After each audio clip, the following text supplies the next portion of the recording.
Football preseason top 25 rankings are out, but I'm not here to just copy the AP poll. Today, I'm revealing the official PGF preseason top 25, my rankings from 25 all the way to number 1. Who's too high? Who's too low? Which teams am I buying that nobody else is talking about? I'm Brad Fowler. What's up, PGF Nation? Let's get into it.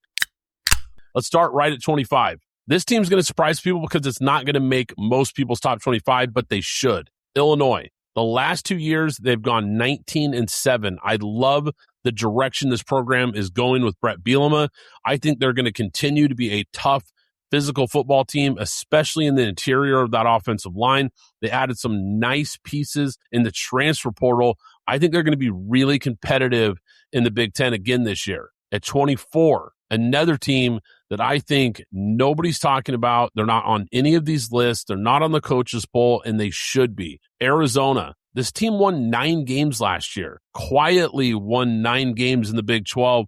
Brent Brenneman brings back a deep, experienced roster. They have legit talent on both sides of the ball. They also had a strong transfer portal class, and they have one of the best quarterbacks in the country in Noah Fafita. Watch out for Arizona as a sleeper in the Big 12. 23, SMU. Look, this team beat Miami and just missed out on the ACC title game last year. Quarterback Kevin Jennings is back, and this guy is a legit dark horse Heisman candidate. SMU has got some talent, so don't be surprised if they're making some noise here in the ACC. Number 22, and look, this team, I probably should have put them a little higher, but it gets tough, right?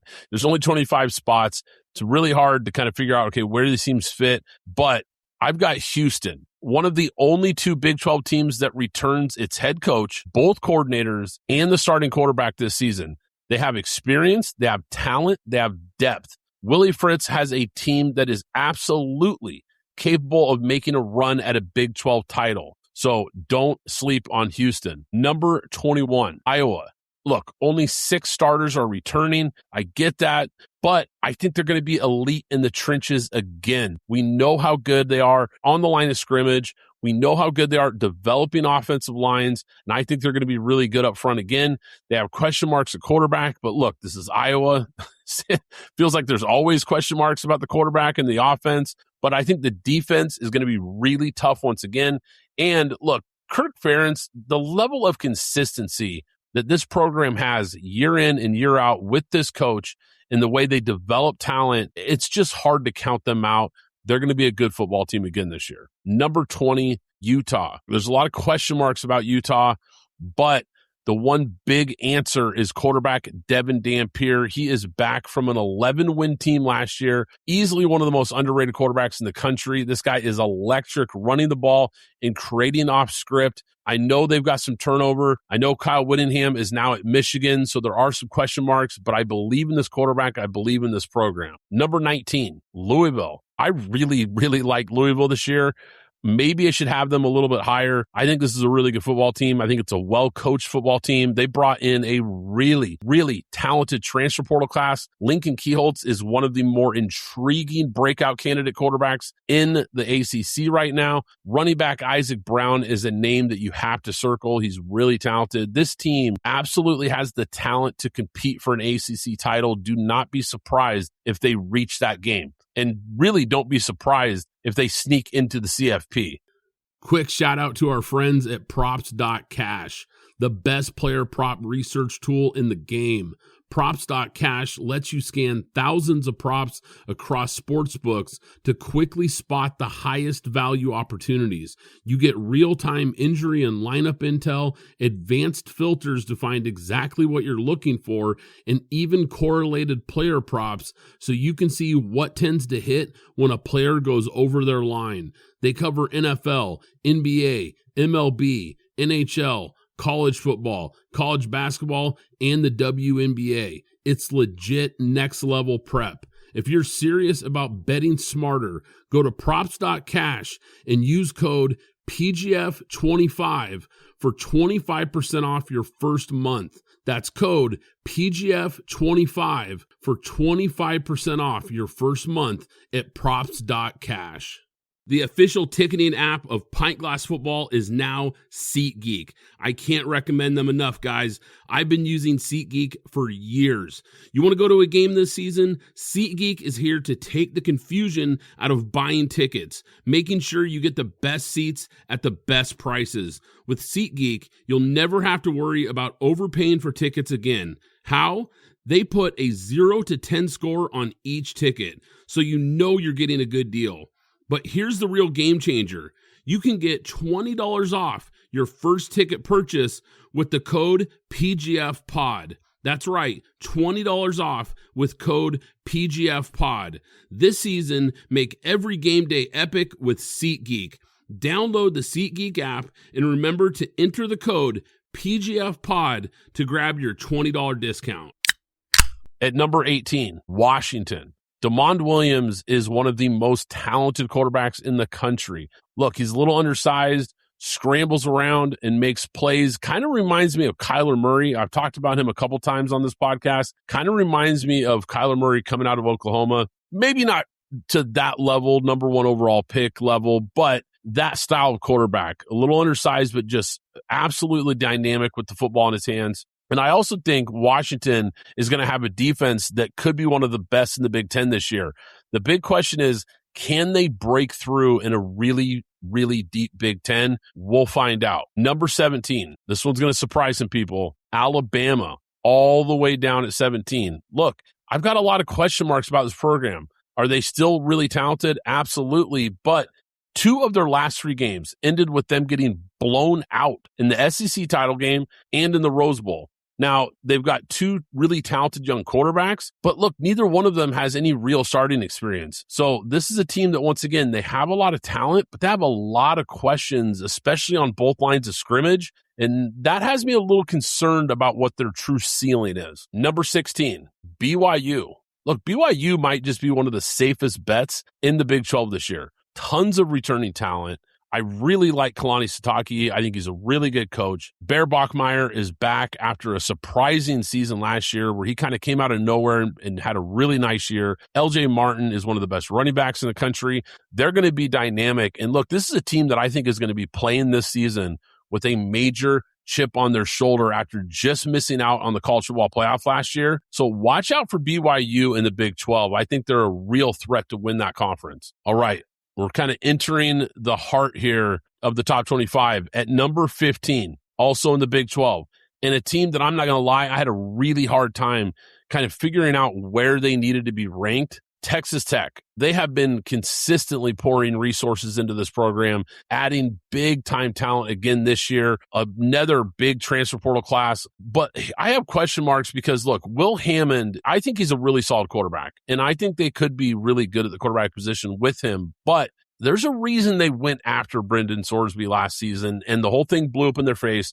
We all know how that played out. But my question is, how much does that hold them back this year? And does the rest of the talent, especially on defense, is it enough to kind of elevate Will Hammond and the rest of this program to get to the level that they want to get to? I don't know. There's some question marks there, but they're a really talented team. That's why I've still got them in the top 15. A team that I'm higher on than most people at number 14, Penn State. Look, don't be surprised if Penn State makes the college football playoff. Yeah, Penn State. Because, look, I know they fired their coach. There's turnover. There's changes. I get it. But Matt Campbell comes in from Iowa State. He's a proven coach. He's a proven winner. He brings over Rocco Becht, a veteran quarterback, and he brings over the majority of his best players from that Iowa State team with him. And, look, they also hit the schedule lottery in the Big Ten. This schedule is surprisingly pretty light. So it's a nice way for Matt Campbell and Rocco Becht and the rest of this team to kind of ease into this transition. I think Penn State has a chance to be really, really competitive. There was still a lot of talent on this roster, even though a lot of guys left to go to Virginia Tech and follow James Franklin to Virginia Tech. I think Penn State is being slept on here because I like this quarterback. I like this coach. And I think because of the familiarity, they're going to be able to hit the ground running. So watch out for Penn State. Number 13, Texas A&M. They're not going to benefit from an easy schedule like they did last year. I just talked about Penn State and how they kind of hit the schedule lottery in the Big Ten this year. Well, Texas A&M hit the schedule lottery in the SEC last year, and somehow magically played all the bottom teams in that conference. And look, this isn't a shot at Texas A&M, but I think they benefited from it, and they got a little exposed when they played some of the big boys like Texas and Miami in the playoff. But with that being said, I really like Mike Elko, and I think he has this program headed in the right direction. I still think they're going to be really competitive. I do have some concerns about Marcel Reed at quarterback. He's dynamic, he's talented, but he's really up and down. I do trust that this defense is going to be really tough again this year, and so that's why I think Texas A&M is still going to be a really good football team. Number 12, another team I might be higher on than most, Michigan. Kyle Whittingham as their new head coach is the perfect fit. This was a home run hire, guys. We're talking about a guy who absolutely just fits everything that Michigan wants to be. Tough, physical, big on the line of scrimmage, run the ball, great defense. You couldn't find a coach that really fits the Michigan DNA better than Kyle Whittingham. And I think this offense is going to elevate Bryce Underwood this year because Kyle Whittingham has a history of success with dual threat quarterbacks, with athletic quarterbacks that can move. I think they're going to lean into his athletic ability, and I think he's going to have a really big bounce back year. And the defense should be one of the best in the Big Ten. Michigan's got a tough schedule, so I don't know quite where the ceiling is for them. The days are longer, the calendar's filling up, and I want to feel as good as this beautiful summer weather. That's why I've been loving Groons. It's one daily pack of gummies that covers my greens, vitamins, minerals, and even has 6 grams of prebiotic fiber, so I don't need to juggle a complicated wellness routine on top of everything else. They taste amazing. They're easy to toss in my bag on the go. Plus, they're vegan, gluten-free, and HSA/FSA eligible for reimbursement. Save up to 52% off with code PODCAST at Groons.co. That's code PODCAST at GRUNS.co. But I believe in this team, and I think they're going to be really competitive. Number 11, and I'm just going to say this, I might have this team too high. After I did these rankings, I might have this team a little too high. And I probably should have pushed it back a little further because there's a lot of question marks about this team, and it's Ole Miss. Look, Trinidad Chambliss and running back Quan Lacey are a dynamic 1-2 punch on offense, maybe the best quarterback-running back combo in the country. But look, the coaching turnover and the defensive turnover are real concerns. I just won't be surprised if this team takes a step back. I know they had a magical run last season in the college football playoff. They had a really great year.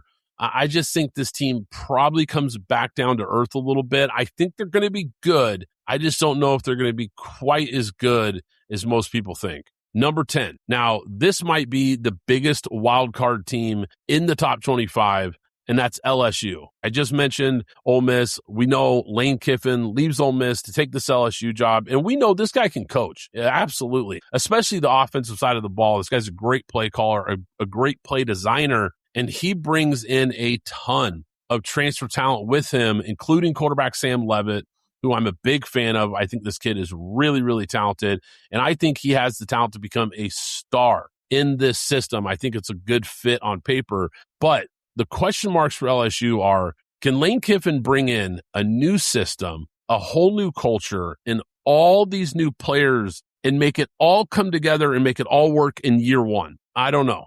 We're going to find out, though, because if this team does put it all together, they could be really scary good, but it's a lot to pull off in one season. Number 9, a team that I am much higher on than most people, USC. They have one of the most dynamic dual threat quarterbacks in the country with Jade Mayava. This kid is special. Look, they play a tough schedule, and I think that could be one of the reasons maybe they don't quite hit their ceiling, but they get most of their toughest games at home. So that is a big benefit. If they can knock off some of these big boys that they've had trouble with in recent years, USC could absolutely play spoiler in the Big Ten this year. They have that kind of talent. Number 8, Oklahoma. I think this is a team that absolutely could play spoiler in the SEC. Everyone's talking about Georgia. Everyone's talking about Texas. they're kind of forgetting just how good this Oklahoma team is. Brent Venables, once again, is going to have one of the best defenses in the country. They're going to be really good on that side of the ball. John Mateer was a legit Heisman contender before that injury last year. People forget how good he was playing before that hand injury, and he never really just got back to looking like that guy. Well, he comes back this year. He's healthy. He looks good. And the offense, I think, should click in year 2. They were really inconsistent, but I think a lot of it had to do with that injury. I think this is a team that is a real threat in the SEC. Number 7, Georgia. And I can already tell there's going to be a lot of people that are upset that I have them this far down. I think this team is really talented. They're the reigning SEC champs for a reason. They're going to have one of the most lethal rushing attacks in the country, led by quarterback Gunnar Stockton and Nate Frazier in the backfield. They have an elite defensive roster. I mean, a lot of talent on the defensive side of the ball. We know Kirby Smart is still one of the best coaches in the game. I do have concerns about the offense. I do worry that they're just not going to be explosive enough in the passing game.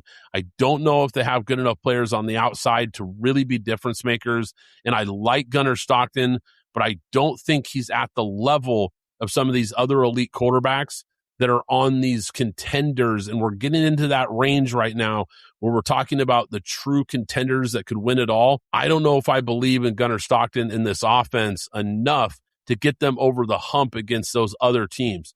Now, this team's defensively, running the ball, physical, coaching, they're going to win a lot of games, and they absolutely are a team that is going to be tough. They're going to be a tough out regardless, but I do have some question marks about that. Number 6, a team that I really wanted to get into my top 5. It almost feels disrespectful having them at 6 because I think they're going to be really good, but just outside the top 5 is Miami. Look, speaking of quarterbacks, they went and added the best transfer quarterback in the portal this year with Darian Mensah. This offense is going to be way more explosive than it was last year, and that is saying something because they get Mark Fletcher Jr. back. Malachi Toney, of course, is back. That's going to add fuel to this whole thing. And after the type of season they had, where they made a run all the way to the national title game, they somehow managed to keep both coordinators in-house. That is a massive win for Mario Cristobal and this program. Look, Miami is going to be tough. I think this program is headed absolutely right back to the college football playoff. I think this offense is going to be really, really good. And we know they're going to run the ball. They're going to be physical. So I really like Miami this year. It almost feels disrespectful to have this team all the way at number 5, but I've got Indiana. Coming off of that national championship run, I know they lost a lot of key players. I know Fernando Mendoza is now playing for the Raiders, but don't bet against Curt Cignetti. Don't do it. This program, the last 2 years, was not a fluke. Look, they bring in TCU quarterback transfer Josh Hoover. He is the perfect fit for this offense. They run a heavy RPO system. He is going to fit perfectly. They're going to be able to run the ball. He's got really good wide receivers around him. They went and got Nick Marsh in the transfer portal. Charlie Becker steps into the starting role. They're going to have weapons. He's going to have guys to throw to. They're also returning most of last year's defense that was lights out. So I don't think Indiana is going anywhere. Number 4, Texas. Look, outside of maybe Oregon, this might be the most talented roster in all of college football. Arch Manning looked like a different player down the stretch last year. First half of the year, little shaky, little up and down, but man, it started to click late in the year, and he was playing some of the best football in the country. And I said how talented this roster is. It's because they already had a ton of talent. They went and added some really high-level transfer portal players. They have better weapons this year for Arch to throw to, like Cam Coleman. Look, this guy looks incredible. He might be one of the best wide receivers in the country this year. The big question for me is, the defense has a ton of talent, but can new defensive coordinator Will Muschamp, can he get the most out of that side of the ball? If he does, watch out, man, because Texas has everything in place to make a run at a national title. Number 3, Notre Dame. Look, CJ Carr was really impressive last season. I mean, he looked like a guy who had been playing college football for 3 or 4 years. He definitely did not look like a first-time starter. He should take another step forward this year. The defense is stacked. I mean, they have elite defenders, guys like Leonard Moore, who I think is the best quarterback in the country. He's back. I think the only real concern I have for them is, are they going to be battle tested before they reach the college football playoff? Because look, this team is practically a lock to get there. They play the weakest schedule of any Power 4 program in the country. I know they're an independent. They're not technically a Power 4 program, but you get what I'm saying. Out of all the Power 4 programs, they have the weakest schedule. I mean, it is really, really light. There's only a couple key games that they're going to have to get past. I think they cruise into the college football playoff. The real question is, like I said, will they be battle tested enough by the time they get there to take on some of these other really elite teams? Number 2, I've got Oregon. Look, Oregon is a monster. This is the best roster in college football. I just said Texas was right there. I think Texas, you can make an argument, but I think top to bottom, this is the most talented roster in the entire country. Quarterback Dante Moore would have been the number 2 overall pick in the draft last season, and he came back. The wide receiver room, the running back room, they're loaded. The defensive line should be the best in the entire country. The secondary is scary talented. There's just not any holes on this Oregon team. They are stacked. Big time expectations for Oregon. Can they finally break through? Ever since Dan Lanning got there, they just keep inching closer and closer, but then getting knocked out later and later in the CFP. Can they take that next step and get over the hump? It's going to be really interesting to see. Number 1, Ohio State. Look, Julian Sayin comes back, and you're talking about a guy who played at an elite level last year. So he comes back with more experience, and he is surrounded with explosive playmakers. We know about Jeremiah Smith, the best wide receiver in the country, hands down. Running back Bo Jackson is electric. They also bring in freshman 5-star wide receiver Chris Henry Jr., one of the most hyped wide receiver recruits probably since Jeremiah Smith, to be honest. They've got 2 NFL coordinators, Arthur Smith and Matt Patricia. That is huge because this team, we know this team and this program is an NFL factory for talent, but now they play like one on Saturdays with these NFL coordinators. They are coaching at an elite level. Their talent is at an elite level. I think Ohio State deserves to be the number 1 team going into the season. So real quick, I'm going to go through it just to let you guys hear the whole list together here. 25, Illinois. 24, Arizona. 23, SMU. 22, Houston. 21, Iowa. 20, Utah. 19, Louisville. 18, Washington. 17, Alabama. 16, BYU. 15, Texas Tech. 14, Penn State. 13, Texas A&M. 12, Michigan. 11, Ole Miss. 10, LSU. 9, USC. 8, Oklahoma. 7, Georgia. 6, Miami. 5, Indiana. 4, Texas. 3, Notre Dame. Number 2, Oregon. Number 1, Ohio State. Guys, I got to know, where did I get it right? Where did I get it wrong? Let me know. Hit me up on Twitter. You can send me an email. Get a hold of me. Look, be sure to follow the podcast, guys. If you haven't already, go hit that follow button or that subscribe button wherever you get your podcast so you don't miss any future episodes. Once again, I'm Brad Fowler. This is Pint Glass Football, and we'll catch you next time.